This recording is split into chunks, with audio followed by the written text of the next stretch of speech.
First on reporter. Thiruvananthapuram Nedumangad 1.5 വയസ്സുകാരൻ അമ്മയുടെ പങ്കാളിയിൽ നിന്ന് നേരിട്ടത് അതിക്രൂരമായ മർദ്ദനം. കുഞ്ഞിന്റെ ജനനേന്ദ്രിയത്തിൽ ഉൾപ്പെടെ ശരീരമാസകലം 51 മുറിവുകൾ ഉണ്ടായിരുന്നുവെന്നാണ് പോസ്റ്റ്മോർട്ടം റിപ്പോർട്ട്. ഭക്ഷണം കൊടുക്കുന്നതിനിടെ കരഞ്ഞതിന് തലയിൽ ശക്തിയായി അടിക്കുകയും കുഞ്ഞിന്റെ ബോധം നഷ്ടമാവുകയും ചെയ്തുവെന്നും പ്രതി അഷ്കർ പോലീസിന് മൊഴി നൽകി. തെളിവെടുപ്പിനെത്തിച്ചപ്പോൾ പ്രതിയെ നാട്ടുകാർ കയ്യേറ്റം ചെയ്തു.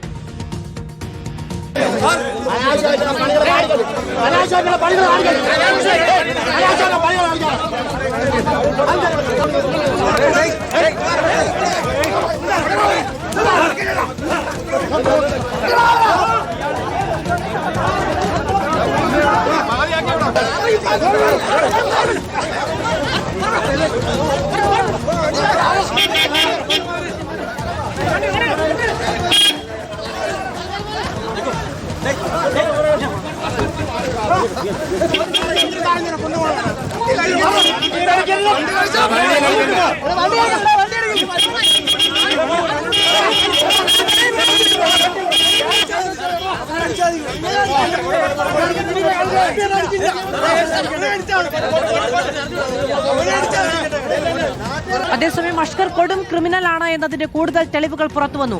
ആദ്യ ഭാര്യ ആമിനെയും അഷ്കർ അതിക്രൂരമായി ഉപദ്രവിക്കുകയും കൊല്ലാൻ വരെ ശ്രമിക്കുകയും ചെയ്തിട്ടുണ്ട്. അഷ്കർ നിർബന്ധിച്ച വിഷം നൽകി കെട്ടിത്തൂക്കാൻ ശ്രമിച്ച ആമിന 18ാം വയസ്സിൽ കോമ വരെ എത്തി. 2 വർഷമായി ചികിത്സയിലാണ് യുവതി. മോള തല ഭിത്തിയിൽ വെച്ച് ഇടിക്കുമായിരുന്നു, ബാക്ക് സൈഡ് ചെവിട്ടത്തടിക്കുമായിരുന്നു, വയറ്റിൽ ചവിട്ടുമായിരുന്നു. ഇതെല്ലാം ചെയ്യിക്കുന്നത് അവന്റെ ഉമ്മയും സഹോദരിയും 3 പേരും കൂടെ ചേർന്നാണ്. കൊച്ചിനെ മാനസികമായിട്ടും ശാരീരികമായിട്ടും പീഡനമായിരുന്നു. അവന്റെ അവിടെ സ്ഥലത്ത് പനവൂരിൽ ചെന്ന് തിരക്കപ്പോഴെല്ലാം ഇവരെക്കുറിച്ചൊരു നല്ല അഭിപ്രായമില്ല. നെടുമങ്ങാട് പോലീസ് സ്റ്റേഷനിൽ എത്ര വൃത്തി പരാതി കൊടുത്തെന്നറിയാമോ? പോലീസുകാർ ആരും ഇവന്റെ പേരിൽ ഒരു കേസും എടുത്തിട്ടില്ല. അവര് വന്ന് പറഞ്ഞ് 2 വാക്ക് പറഞ്ഞ് അവനങ്ങ് വിടുകയാണ് ചെയ്യുന്നത്. അപ്പോൾ ഞങ്ങൾ പറഞ്ഞു, സാറേ എന്നായാലും സത്യത്തിനൊരു വിലയുണ്ട്, ആ സത്യം എന്നായാലും പുറത്തു വരുമെന്ന് പറഞ്ഞു. ആ സത്യമാണ് ഇപ്പോൾ സത്യസന്ധമായതുകൊണ്ടാണ് ഇന്ന് ഞങ്ങൾക്ക് ഇത് പറയാനും ഇവനെ നിങ്ങൾക്ക് നിയമത്തിന്റെ മുമ്പിൽ കൊണ്ടുവരാനും പറ്റുന്നത്. ഇനി ഒരു പെൺകുട്ടികൾക്കും ഈ ഒരു അവസ്ഥ വരാൻ പാടില്ല. ഞങ്ങൾക്ക് അതേ പറയാനുള്ളൂ. എന്റെ മോളെ അവസ്ഥ അതിദയനീയമാണ്. എന്റെ മോളെ അവസ്ഥ. അശ്വിന്റെയും ഹരിമോഹനും വിവരങ്ങളുമായി നമ്മളോടൊപ്പം ചേരുകയാണ്.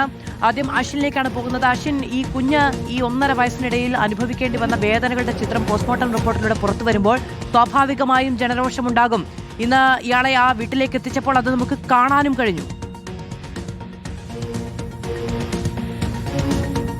അത് തീർച്ചയായും 1.5 വയസ്സുകാരന് 51 മുറിപ്പാടുകൾ എന്ന് ആലോചിക്കുമ്പോൾ തന്നെ നമുക്ക് അറിയാൻ കഴിയും ആ കുഞ്ഞ് എത്രത്തോളം പീഡനം ഏറ്റുവാങ്ങിയിട്ടുണ്ട്, മർദ്ദനം ഏറ്റുവാങ്ങിയിട്ടുണ്ട്.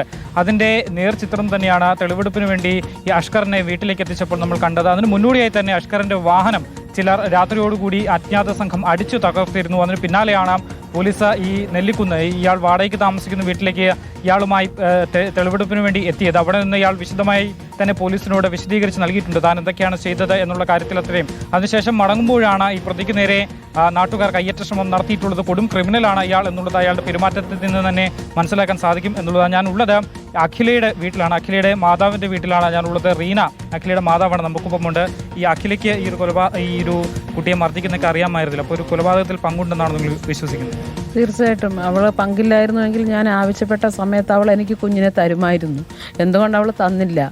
അപ്പോൾ അവൾക്കും അതിന് സൈഡ് നിന്നിട്ടുണ്ടായിരിക്കാം.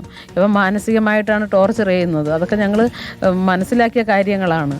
മാനസികമായിട്ട് ടോർച്ചർ ചെയ്തിട്ടാണ് അവൾ കുഞ്ഞിനെ പോലെ ഞങ്ങൾക്ക് തരാത്തത്. നിങ്ങൾ ഈ കുഞ്ഞിനെ മർദ്ദിക്കുന്നുണ്ടെന്ന് എപ്പോഴാണ് നിങ്ങൾക്കൊരു സംശയം തോന്നിയപ്പോഴായിരുന്നു? സംശയം തോന്നണമെന്ന് പറഞ്ഞു കഴിഞ്ഞാൽ ഞാൻ ആദ്യം ഇവൾ കുഞ്ഞിനെ അന്വേഷിക്കില്ല എന്ന് പറഞ്ഞ് സ്റ്റേഷനിൽ കംപ്ലയിൻറ്റ് കൊടുത്തു. അപ്പോൾ സാധനം പിറക്കാൻ വേണ്ടിയിട്ട് വരാൻ പറഞ്ഞു. അവർ സാധനം പിറക്കാനായിട്ട് സന്ധ്യയ്ക്ക് വന്നു. അപ്പോൾ കുഞ്ഞിനെ കൊണ്ട് ഇവിടുന്ന് പോകുന്ന സമയങ്ങളിൽ അങ്ങ് മേളിൽ റോഡ് സൈഡിലും വഴിയിലും നിന്ന് പറഞ്ഞത്, ആവശ്യമുള്ളവർക്ക് വിട്ടുകൊടുക്കാതെ വീട്ടിലിട്ട് പീഡിപ്പിച്ച് കൊലപ്പെടുത്തി എന്നതാണ് അതിന്റെ ചിത്രം. ഹരിമോഹൻ കൂടി വിവരങ്ങളുമായി നമ്മളോടൊപ്പം ചേരുകയാണ്. ഹരി, ഒരു സ്ത്രീയുടെ ജീവിതം കൊല്ലാക്കൊല ചെയ്തതിന് ശേഷമാണ് ഇയാൾ മറ്റൊരു ജീവിതത്തിലേക്കും മറ്റു ചില മനുഷ്യരുടെ ജീവിതത്തിലേക്കും കടന്നു പോകുന്നത്. ആദ്യ ഭാര്യ ആമിനയ്ക്ക് നേരിടേണ്ടി വന്നത് മനുഷ്യത്വരഹിതമായ പീഡനങ്ങളാണ്. മധു, തീർച്ചയായിട്ടും ഒരു ഞെട്ടൽ മാത്രമല്ല, കേട്ടാൽ ചോര കട്ട പിടിച്ചു പോകുന്ന തരത്തിലുള്ള ക്രൂരതയാണ് ആദ്യ ഭാര്യയായ ആമിനയ്ക്ക് നേരിടേണ്ടി വന്നത്. വിവാഹശേഷം, അതായത് 2022 വിവാഹം കഴിഞ്ഞു, അതിന്റെ തൊട്ടടുത്ത ദിവസം മുതൽക്ക് തന്നെ ക്രൂരമായ മർദ്ദനം ആമിനയ്ക്ക് ഏൽക്കേണ്ടി വന്നു എന്നുള്ളതാണ് നമുക്ക് ഇപ്പോൾ ഈ ഘട്ടത്തിൽ മനസ്സിലാക്കാൻ സാധിക്കുന്നത്. അതിൽ ഇപ്പോഴും മെഡിക്കൽ കോളേജ് ആശുപത്രിയിൽ ചികിത്സയിലാണ് ആമിന. ശരീരം തളർന്നൊന്ന് എഴുന്നേറ്റിരിക്കാൻ പോലും കഴിയാത്ത അവസ്ഥയിലേക്ക് ആയിട്ടുണ്ട് അവർ എന്നുള്ളതാണ്. ഏറെ നാൾ കോമയിലുമായിരുന്നു. അതായത് പലതവണയായി കൊലപ്പെടുത്താൻ വരെ ശ്രമിക്കുകയും ചെയ്തിരുന്നു. ഫാനിൽ കെട്ടിത്തൂക്കി, അബോധാവസ്ഥയിലായ ശേഷം ഫാനിൽ കെട്ടിത്തൂക്കി കൊലപ്പെടുത്താൻ ശ്രമിച്ചു. ആ കെട്ടിത്തൂക്കുന്നതിനിടെ ബോധം വന്നതുകൊണ്ട് മാത്രമാണ് ആമിനയ്ക്ക് രക്ഷപ്പെടാൻ കഴിഞ്ഞത്. പലതവണയായി തലയ്ക്ക് അതിക്രൂരമായ മർദ്ദനം ഏൽക്കേണ്ടി വന്നു. ഭിത്തിയിൽ നിരന്തരം ഇടിപ്പിക്കുക, വാഷ് ബേസിനിൽ ഇടിപ്പിക്കുക, അത്തരത്തിലുള്ള നിരന്തര ക്രൂരതകൾ ഏൽക്കേണ്ടി വന്നു. നിർബന്ധിച്ച് വായ തുറപ്പിച്ച് വിഷമൊഴിച്ച് കൊലപ്പെടുത്താൻ ശ്രമിക്കുക, അത്തരത്തിൽ പല കാര്യങ്ങളും അതിൽ അഷ്കറിനോടൊപ്പം തന്നെ കൂട്ടായി കുടുംബാംഗങ്ങൾ കൂടി ഉണ്ടായിരുന്നു എന്നുള്ളതാണ് നമുക്ക് ആ വാക്കുകളിൽ നിന്നൊക്കെ മനസ്സിലാക്കാൻ സാധിക്കുന്നത്. അതായത് പല ഘട്ടങ്ങളിലായിട്ടാണ് ഇത്തരത്തിലുള്ള ക്രൂരമായ ഒരു പീഡനം, അവർക്ക് മർദ്ദനമൊക്കെ ഏൽക്കേണ്ടി വന്നത്. കിണറ്റിൽ തള്ളിയിട്ട് കൊലപ്പെടുത്താൻ ശ്രമിക്കുന്നു, സഞ്ചരിക്കുന്ന ഓട്ടോറിക്ഷയിൽ നിന്ന് പുറത്തേക്ക് തള്ളിയിട്ട് കൊലപ്പെടുത്താൻ ശ്രമിക്കുന്നു. അങ്ങനെ പല തവണയായി കൊലപ്പെടുത്താനുള്ള ശ്രമം പോലും ആദ്യ ഭാര്യയ്ക്ക് ഏൽക്കേണ്ടി വന്നു എന്നുള്ളതാണ്. പക്ഷെ അപ്പോൾ പോലും അത് ഒരു കേസെടുത്ത് അന്വേഷണം നടത്താൻ ഒന്നും തന്നെ പോലീസ് തയ്യാറായില്ല എന്നുള്ള ആരോപണമുണ്ട്. 6 തവണ നെടുമങ്ങാട് പോലീസ് സ്റ്റേഷനിൽ പരാതി കൊടുത്തിട്ട് പോലും അതിലൊരു കേസെടുക്കാൻ തയ്യാറായില്ല. അതേ തുടർന്നാണ് ഇപ്പോൾ ആ കുഞ്ഞിനും ഇത്തരത്തിലുള്ള ഒരു ക്രൂരത ഏൽക്കേണ്ടി വന്നത്. അന്ന് കൃത്യമായ ഒരു നടപടി ഉണ്ടായിരുന്നെങ്കിൽ അന്ന് 6 തവണ പരാതി കൊടുത്തിട്ട് ഇയാൾക്കെതിരെ നടപടി സ്വീകരിച്ചിരുന്നെങ്കിൽ ഇതിപ്പോൾ ഈ കുഞ്ഞിന് മരണത്തിലേക്ക് പോകേണ്ടി വരുന്ന ഗതികേട് ഉണ്ടാകില്ലായിരുന്നു എന്നത്.